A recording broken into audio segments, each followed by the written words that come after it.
நான் சென்னை பல்கலைக்கழக இசைத்துறையில் படிச்சுட்டு இருக்கும்போது சரிண்ணே. டெசர்டேஷன் பேப்பர் அப்படின்னு ஒரு சிறிய அளவு ஆராய்ச்சி, சரி. அதுக்கு ஒரு 100 மதிப்பெண். ஓ. ஒரு ஆராய்ச்சி கட்டுரை சிறிய அளவில் எழுதுறது, அதுக்கு பேர் டெசர்டேஷன் பேப்பர். ம். அப்போ ஒவ்வொருத்தரும் ஒன்று ஒன்று எடுத்துட்டாங்க. சரிங்கண்ணா. திவ்ய பிரபந்தம் அப்படி இப்படிலாம் எல்லாம் சான்ஸ்கிரிட் சம்மந்தமாக எடுத்துக்கிட்டு இருந்தாங்க. ஆ. நான் கிராமத்தில் இருந்து வந்தவன். எனக்கு சான்ஸ்கிரிட் நான் படிக்கலை, எனக்கு அவ்வளோவா தெரியாது, ம். தெலுங்கும் தெரியாது. ஆமாம். அப்போ நான் சொன்னேன், மக்கள் இசை பாடல்கள் இப்போ இந்த ஃபோக் சாங்ஸ் நாட்டுப்புற பாட்டு எடுத்துக்கலாமா அப்படின்னு கேட்டீங்க? அப்படின்னு கேட்டேன். அதில் என்ன இருக்குது ஆராய்ச்சி பண்ணுற அளவுக்கு?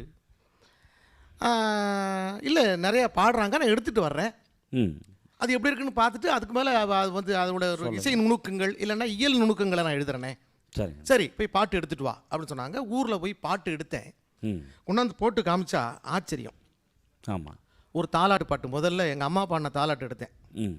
ஆராரோ ஆரிராரோ என் கண்ணே ஆராரோ ஆரிராரோ